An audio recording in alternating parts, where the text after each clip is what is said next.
అప్పట్లో నాకు మన బాస్ అంటే చాలా క్రష్ ఉండేది. ఆహా. ఫాలో అవుతుండేదాన్ని.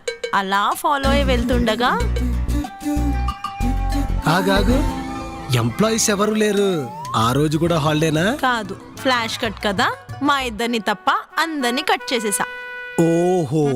చూడు, అలా ఫాలో అయి వెళ్తుండగా సడన్ గా వెనక్కి తిరిగి చూశాడు. అంతే, నేను కాలు జారా. ఏంటి, అప్పుడే కాల్ జారావా? కాలు జారడం అంటే ఆ కాలు జారడం కాదు, ఇలా.